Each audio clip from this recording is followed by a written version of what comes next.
Tuli ku musomo gwaffe Yesu Kristo mu Busiraamu.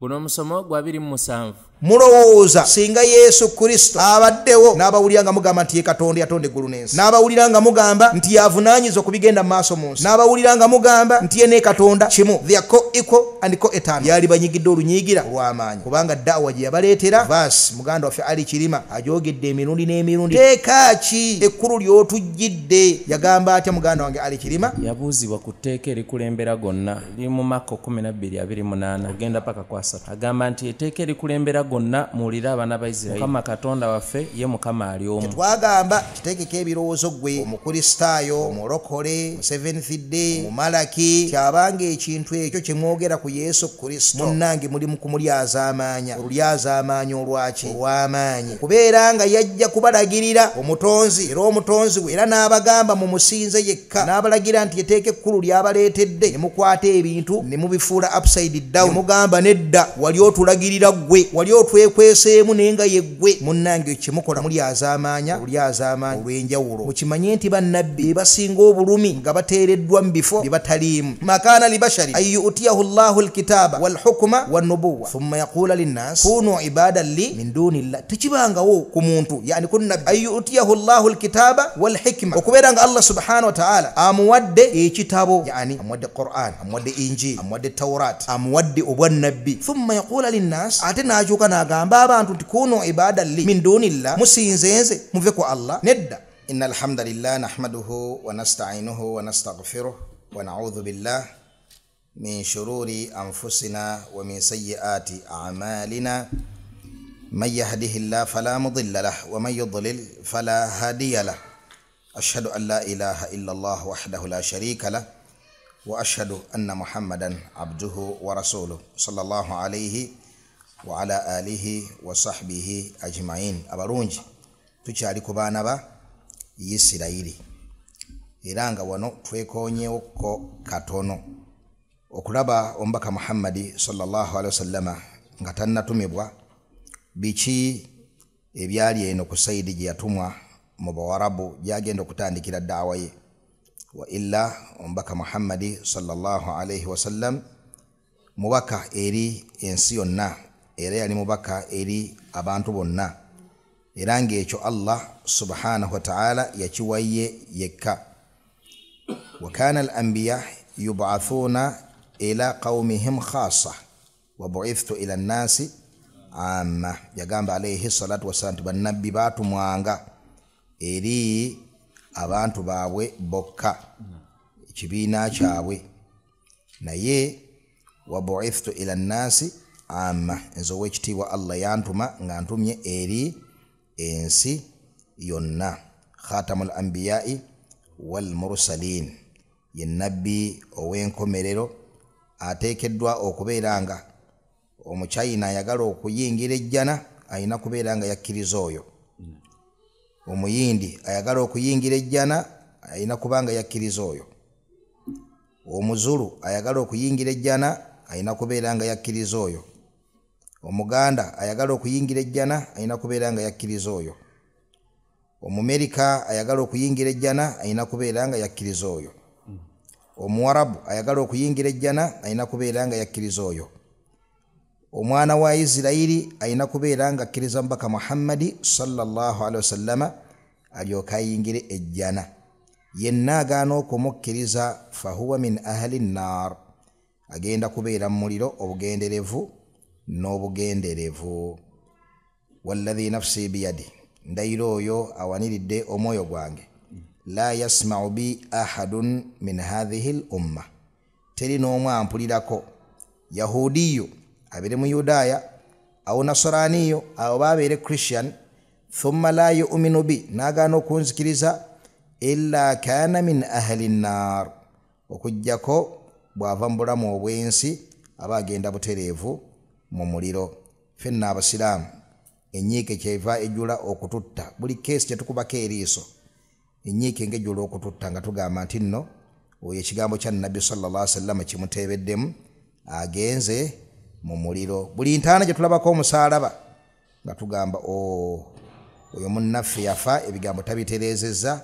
agenze mu muliro. Tutambula ku nsi nga tujjudde ennaku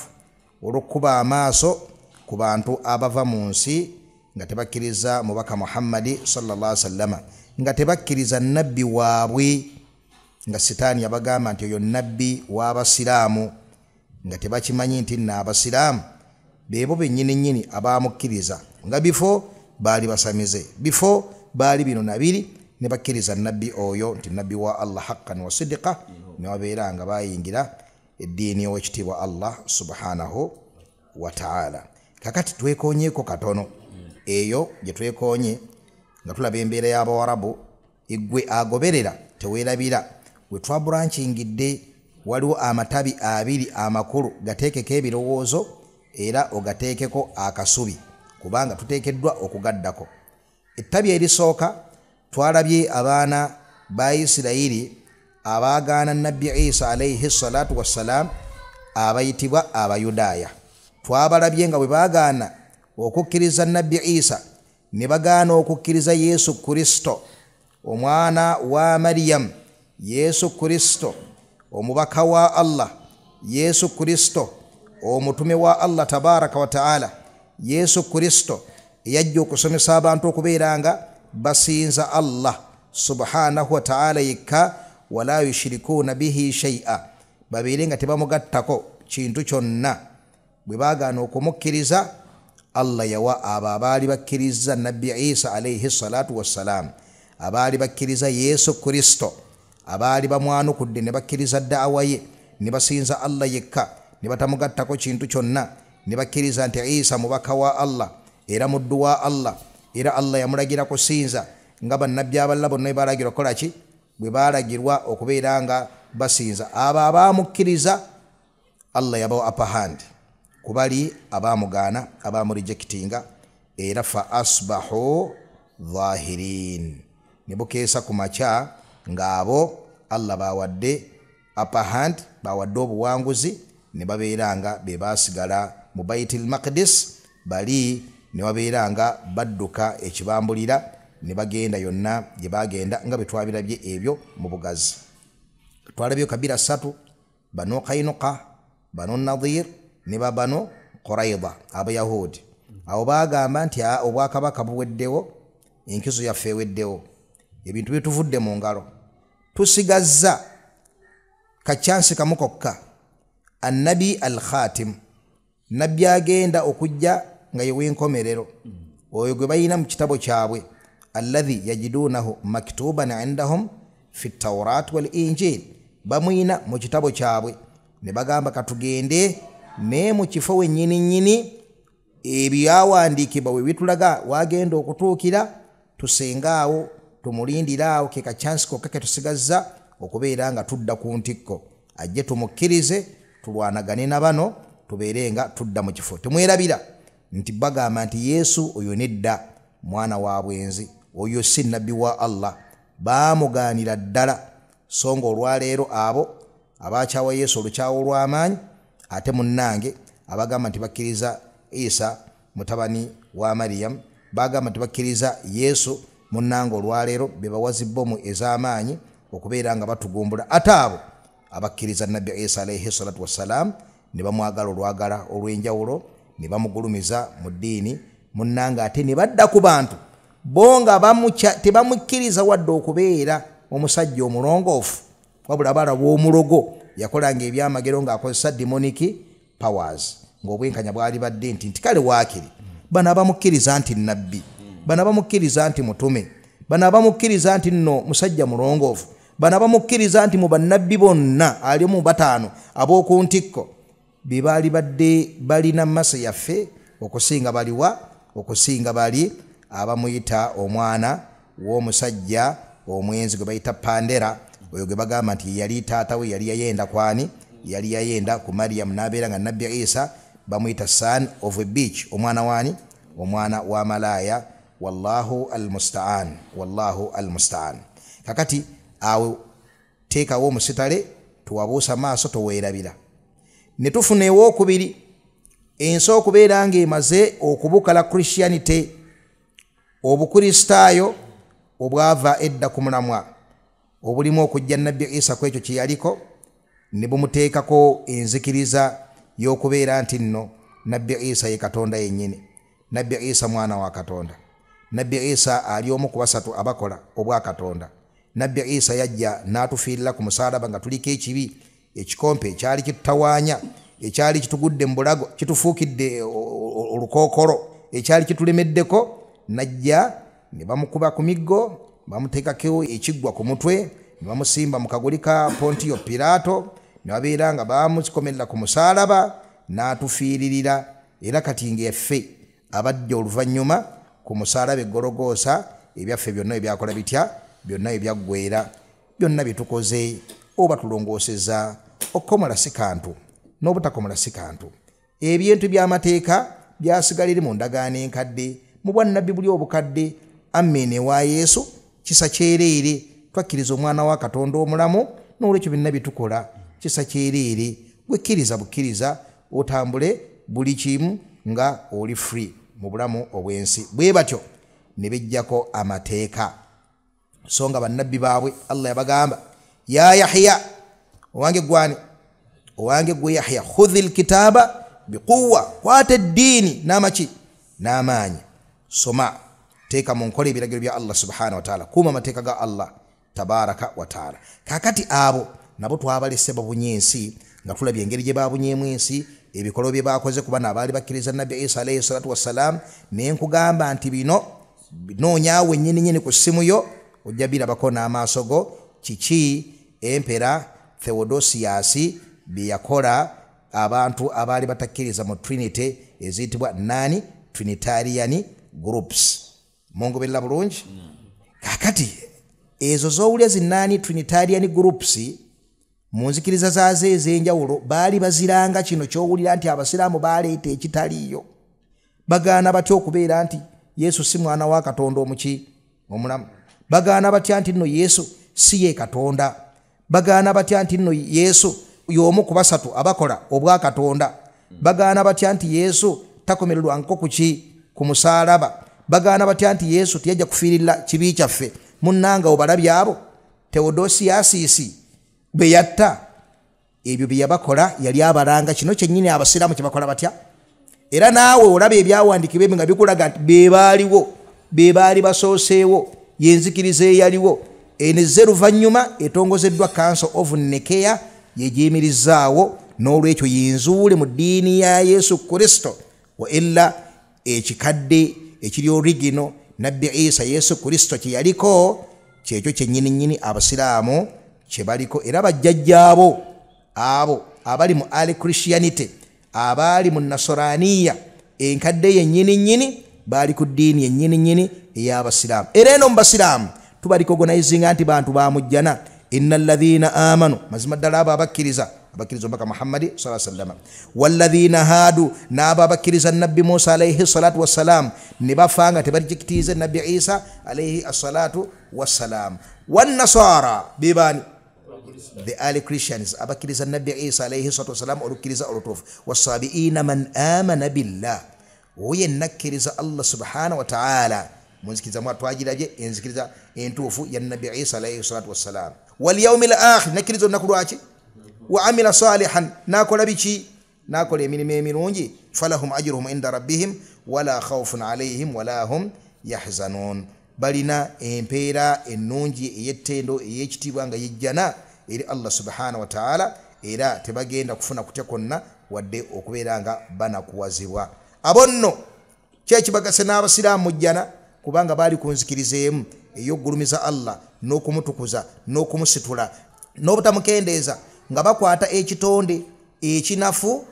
ne bakisitula ne bakiteeka mu ebyo ebyeyawulidde omutonzi Allah tabaraka wa ta'ala. Kyetwagamba kiteekeko ebirowoozo gwe omukristo, omukristaayo, omulokole, mu Seventh Day, omumalaki, tyabanga ekintu ekyo kye mwogera ku Yesu Kristo munnange muli mu kumulyazaamaanya. Olulyazaamaanya olwaki? Olw'amaanyi, okubeera nga yajja kubalagirira omutonzi era omutonzi we, era n'abagamba mu musinze yekka, n'abalagira nti etteeka ekkulu ly'abaleetedde, ne mukwata ebintu ne mubifuula upside down, ne mugamba nedda, wali otulagirira gwe wali otwekweseemu naye nga ye gwe munnange kyemukola kumulyazaamaanya olulyazaamaanya olw'enjawulo mukimanye nti bannabbi be basinga obulumi nga bateereddwa mu bifo bye bataliimu yagamba omubaka Muhammadi sallallahu alaihi wasallam ati la taturuni bannange temubooka ensalo mukungulumiza kama aturati nasara Isa ibn Maryam nga ba Christians bwe baabuuka ensalo mukugulumiza Isa mutabani wani wa Maryam ne batuuka muyita Katonda bamuyita omwana wa Katonda ne bagamba nti yakola obwa Katonda kyavaga ati innama ana abd mumanye nti mazima ddala nze Muhammad sina kyonna kye ndi okujjako ndiki ndi muddu faqulu muliza abalungi ab'ebitiibwa faqulu bwe muba munjogerako mugambe nti abdullahi wa rasuluh mugambe nti omuddu wa Allah era omuki era omubaka we makana li basharin ay yu'tiyahu Allahu alkitaba wal hukma wan nubuwwa thumma yaqulu linnas kunu ibadan li min dunillah tikibangawo ku muntu yani kun nabbi ay yu'tiyahu Allahu alkitaba wal hikma okuberanga Allah subhanahu wa ta'ala amuwadde ekitabo yani amuwadde Qur'an amuwadde Injil amuwadde Tawrat amuwadde obwannabbi thumma yaqulu linnas ate najuka nagamba abantu tikunu ibadan li min dunillah musinzenze muve ku Allah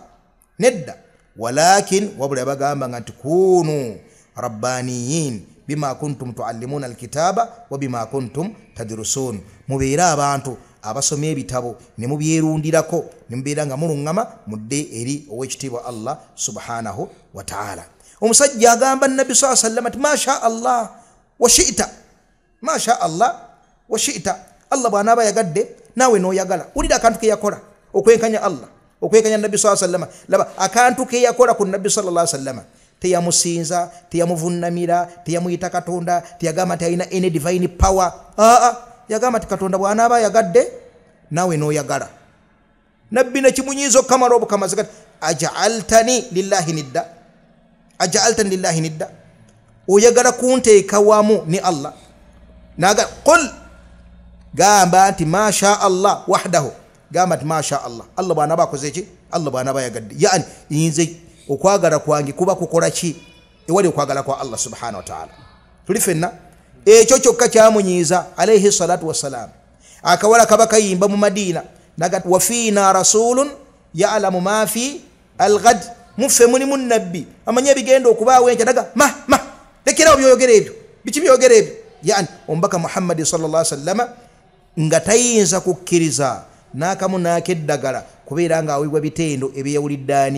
ebyeyawulidde Allah subhanahu wa ta'ala Allahumma la taj'al qaburi wathanan yu'bad nabbi sallallahu alaihi wasallam asabagati ay Allah nkusaba entaana yange togifuule ekintu abantu we bajja ne bagyetoloola ne bagigulumiza ne bagisaba ne bagisinza yetiira hatta nga maze n'okuva mu bulamu obwaki obwensi alajanira Allah tekibangawo nakamu nakaki nakeddagala awo be bannabbi ba Allah tabaraka wa ta'ala yembeera gye baalimu mulowooza singa Isa ibn Maryam singa Yesu Kristo abaddewo n'abawulira nga mugamba nti ye Katonda yatonda eggulu n'ensi n'abawulira nga mugamba nti yavunaanyiza okubigenda mu maaso mu nsi n'abawulira nga mugamba nti ye ne Katonda kimu they are co-equal and co-eternal yali banyigidde olunyiigira olw'amaanyi kubanga da'wa gye yabaleetera verse muganda waffe Ali Kirima ajogedde emirundi n'emirundi teeka ki ekkulu ly'otujjidde yagamba atya muganda wange Ali Kirima yabuuzibwa ku tteeka erikulembera gonna liri mu Maka 12:28 ogenda paka kwa 3 agamba nti etteeka erikulembera gonna muwulire abaana ba Isirayiri Mukama Katonda waffe ye Mukama ali omu waliyongedde kwali wali shahada tuuka waawo wali shahada eri mu Yokaana 17:3 mu Yokaana 17:3 yali asaba ngera agamba nti yagamba nti buno bwe bulamu obutagwawo kwe kutegeera nti gwe Katonda wekkoomu ow'amazima ne Yesu Kristo gwe watuma kyekijjayo amakulu g'ebigambo ebya shahada ku mulembe ogwo nti bajulire nti la ilaha illa Allah wa anna Isa rasulullah. Mu bufunze obwo bwe busiraamu buzimbirwa ku mpagi eyo, empagi eyo enkulu bwe mwoyo gwaki gw'eddiini yaffe ey'obusiraamu, kukkiriza nti Katonda ali omu era yasinzibwa yekka mu butuufu, byonna ebisinzibwa ebitali ebisinzibwa kuki mu bukyamu, n'omubaka Muhammad sallallahu alaihi wasallam muddu wa Allah era muki era mubaka we. Era bwe kityo bwe kyali ku buli nabbi yajja kukola ekyo, walaqad ba'athna fi kulli ummatin rasula, mu buli mulembe twatumamu omubaka, ani ibudullah, abalagire basinze Allah, wajtanibu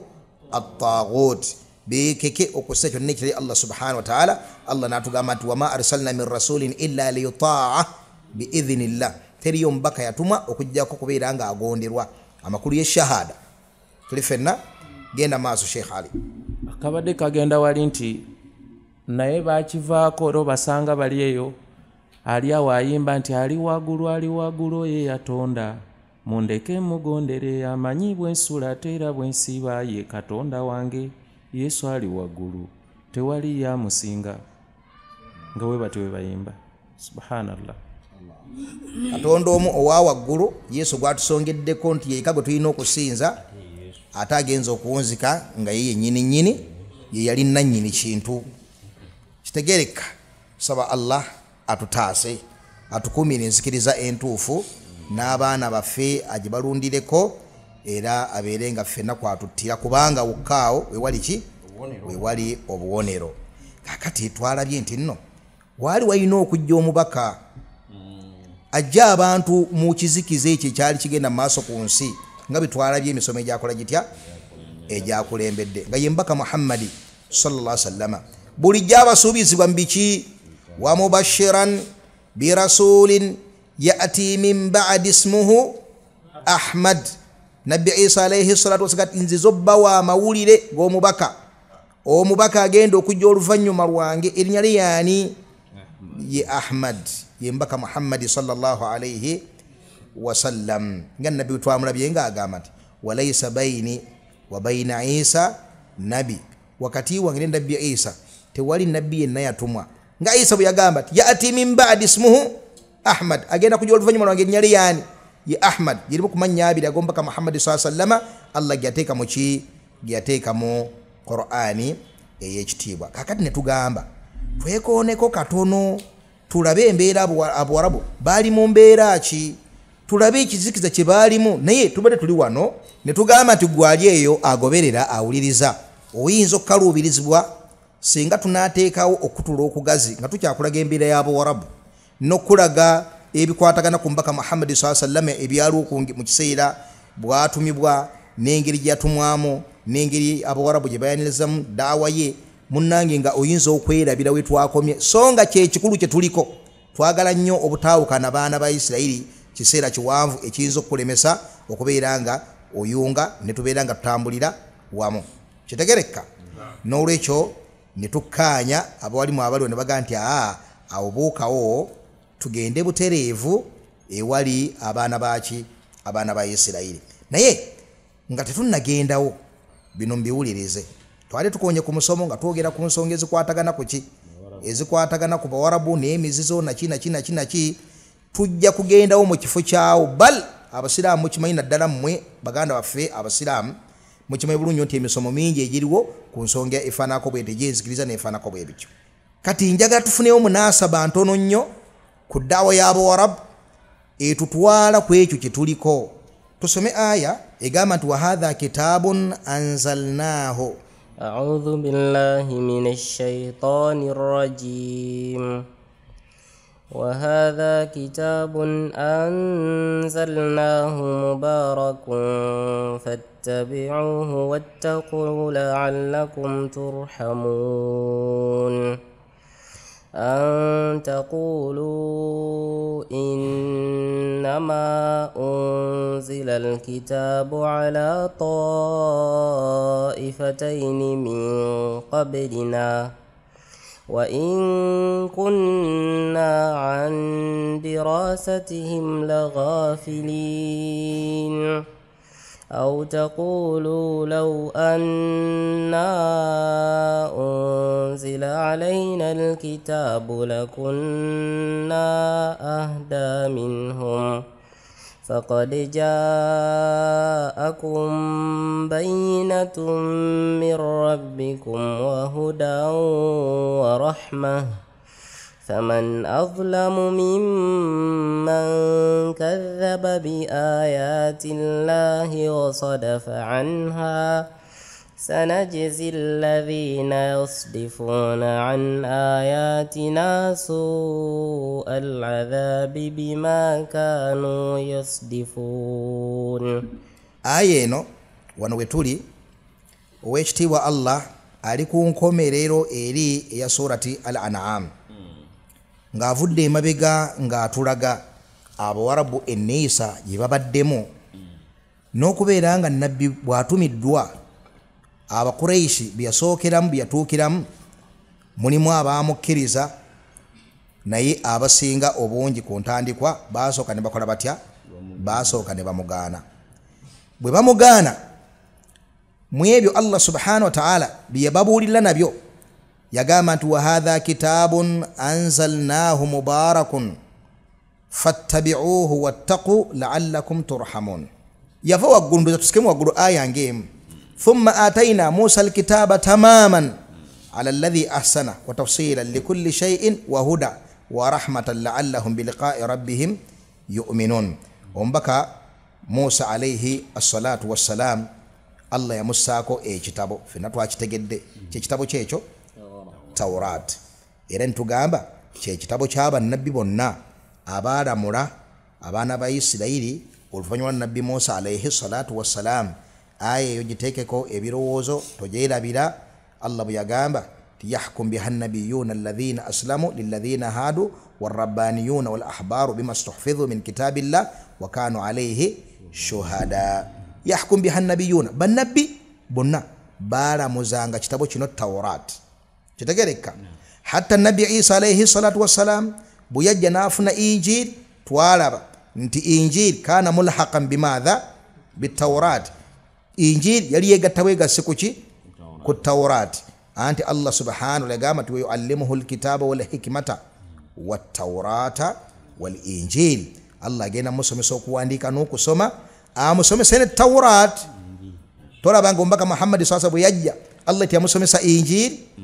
Allah tiyamusomesa Tawrat limadha kubanga yamuwa ekitabo nga muhaiminan alayhi nga kizze okujjawo ebitabo biri byonna ebyakulembera wabulanga kikuuma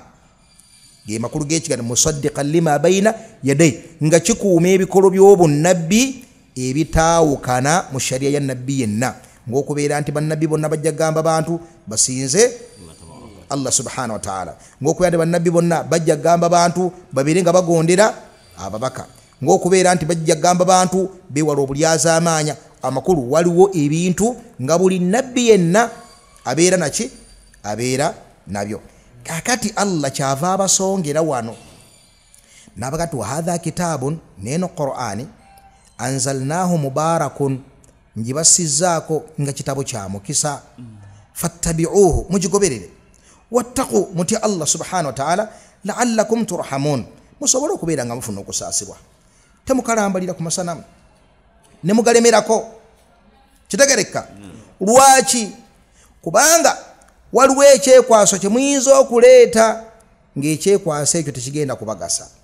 antakulu akaseera kaleke kujja mugambe ti innama unzila alkitabu ala taifataini min qablina nti ebitabo Allah yabissa ku bibinja ebibiri ebyaliwo nga tonnajja gwe Muhammadi sallallahu alayhi wasallam ebitabo byassibwa ku bibinja mmeka bibiri bibaliwo abo at-taifa al-ula al-yahud abayahudi wa taifa athaniya an-nasara muleke kwekwasa nti ekitabo kyassibwa ku bayudaaya ne kissibwa ne ku banasara ba Christians wa in kunna an dirasatihim laghafilin iranga twali tusobola kubeera nga tukisoma fe tuli bawarabu olubebulaniya twali betulutegeera tutya yefe tumanyiddwa tetwasoma twali betubisoma tutya bwabaka tunaffe yali atwagaliza obulungamu yali tusindiseemu omubaka nga wamuki au taqulu oba okubeera nga mwewozaako ne mugamba law anna unzila alaina alkitabu singa Allah yatussaako naffe ekitabo lakunna ahada minhum twali badde balungamu n'okubasingaabo banne mungoberera abalabuleka egamba nti kale naffe singa Allah tussaako ekitabo twali badde balungamu n'okukola ki lakunna ahada minhum faqad ja'akum bayyinatun min rabbikum tewakyali kyekwaso ekitabo akibaleetedde omubaka amubasindiseemu da'awa ye ebatuuseeko ebasanzeewo weemuli muli balamu faqad ja'akum bayyinatun min rabbikum wa huda wa rahma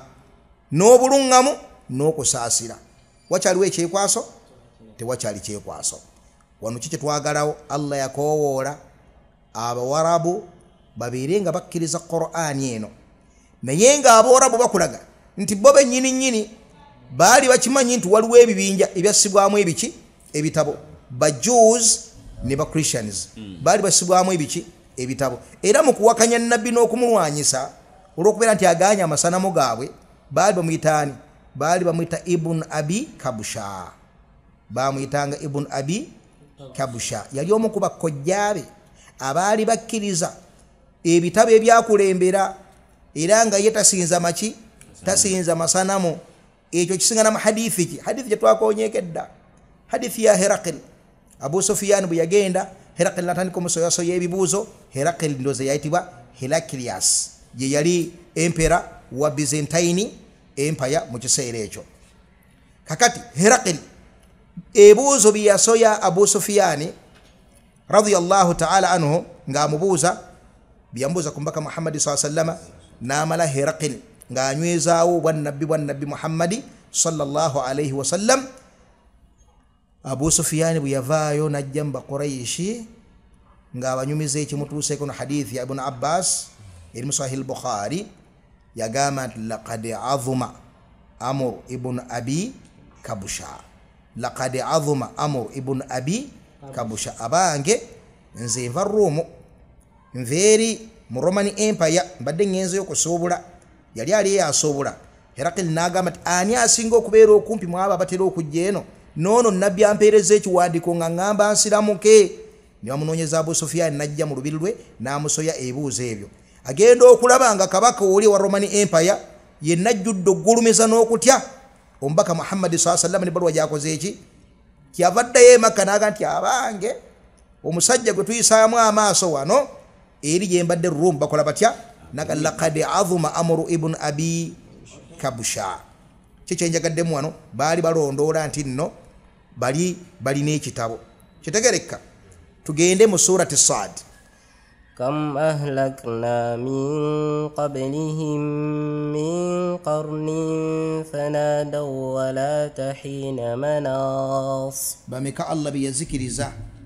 mu mirembe egyakulembera egiganya okukkiriza nga nammwe abawarabu bwe muganya okukkiriza omubaka Muhammadi sallallahu alaihi wasallam bino byaliwo ku ntandikwa y'okutuma kw'omubaka Muhammadi sallallahu alaihi wasallam wa illa abawarabu bonna baatuuka ne bakkiriza omubaka Muhammadi sallallahu alaihi wasallam ng'era bwe kimanyiddwa kakati Allah alabula abo bakyaganya okumukkiriza kamu ahlakina bameka betwazikiriza bwe baatuukibwako ekibonerezo fanadawu ne bakoowoola ne balaajana wala tahina manas naye nga tiwali kikola kitya okulaajana kwabwe tekukyakola ki tekukyabagasa yani ng'ekintu kimaze okutuuka tekyajjizibwayo naam وعجبوا أن جاءهم منذر منهم وقال الكافرون هذا ساحر كذاب munnange ne beewuunya nnyo ne beekanga okubeera nga Allah abasindiseemu omuki omutiisa ye mbaka Muhammadi sallallahu alaihi wasallam ne bagamba nti ono saahiru mulogo kadhaabu omuki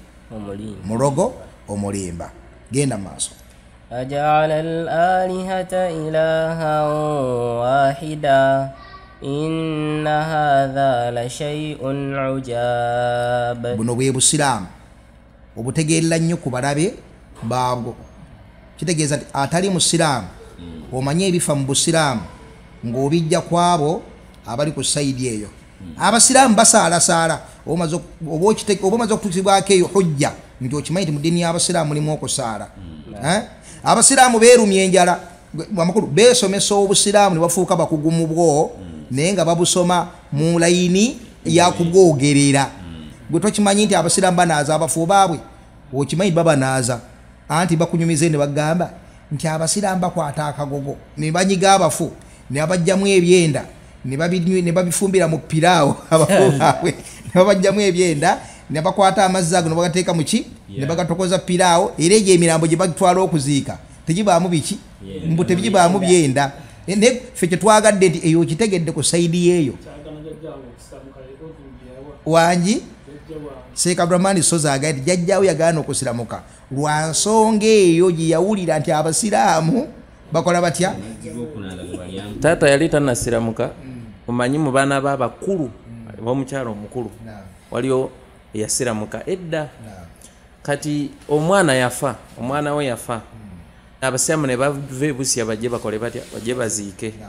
kakati taata yava eno mu nyumba kubanga ekyo ekigambo kyali kimanyikiddwa nnyo ewaffe nga kiwuuma nti nno babajjamu amazzi ne bagafumbisa pirawo ensonga pirawo abasiraamu awoma nnyo kakati lumu nga taata ajja ng'ayingira mu nnyumba tebaamugaana neyetegereza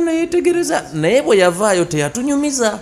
kakati wano amaze okusiramuka n'atandika otunyumiza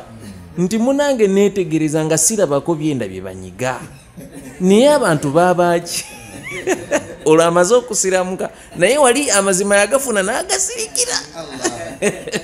Alhamdulillah, nsaba Allah amukuumire ku hidaya eyo kasi atukuumira bwino oyo n'atuka n'amuleeta mu mazima. Alhamdulillah. Kakati kyenjagala wano baamugamba nti ma sami'na bihadha fi lmillati al-akhirati in hadha illa ikhtilaq. Ebyo ebyokubeera nti nno otulagira tusinze katonda omu aja'ala al-alihata ilahan wahida otugamba tusinze katonda omu yekka gana amasanamu amaanyi gano gakola ku nkuba gano gakola ku buwanguzi ono kibuuka omumbaale ono gundi mukasaawa ennyanja ono kyere bwe batyo baali n'abawarabu otugambye natubiveeko tudde katonda omu. Ma sami'na bihadha fi lmillati al-akhira ate oba ne mu bibinja biri ebirala bategeeza ki abayahudi n'abaki n'abanaswara.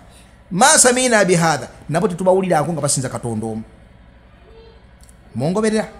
nabo tetubawulirangako nga basinza katonda omu. Abayahudi bagamba Uzairu ibnullah bagamba nti Uzairu mwana wani wa katonda nibamusinza. Abanaswara bagamba nti Isa ibnullah bagamba nti Isa mwana waki mwana wa katonda nibamusinza. Kati goleeta eddiini otugamba tusinze katonda omu kiki enjagadde wano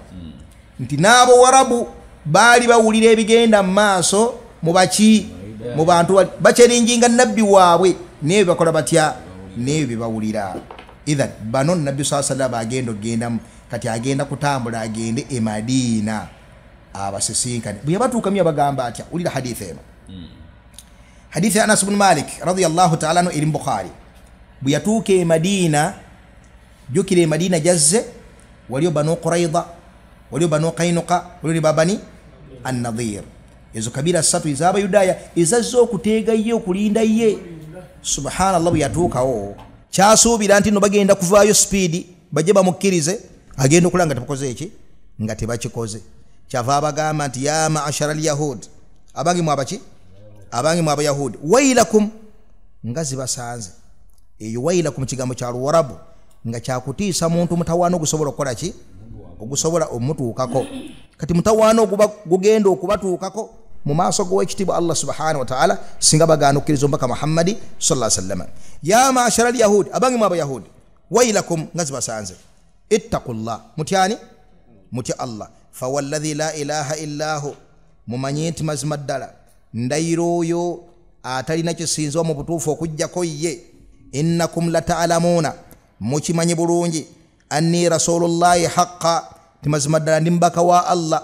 ow'amazima ataliimu kubuusabuusa konna wa inni ji'tukum bihaqqin era mazima ddala mbaleetedde ki mbaleetedde mazima fa aslimu muyingira obusiraamu musiramuke. Baamwanukula batya wano entandikwa y'okubula entandikwa y'okwonoona qaalu ne bamwanukula ne bamugamba ma na'lamuhu ffe ebyotugamba tetubimanyi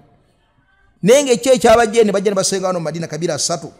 lwaki bulijjo beepikira abaki ba Aus ne ba Khazraj wa kanu min qabl yastaftihuna alladhina kafaru wa nabiyyu oyo kati azze bagamba la na'lamuhu Allah gama Qur'an ya'rifunahu kama ya'rifuna abna'ahum bamumanyi banyiki abana bamugamba ma na'lamuhu kyoka tukimanyi byotugamba tubitegerako ddala awe nyini wetugenda okutandikira kati Qur'ani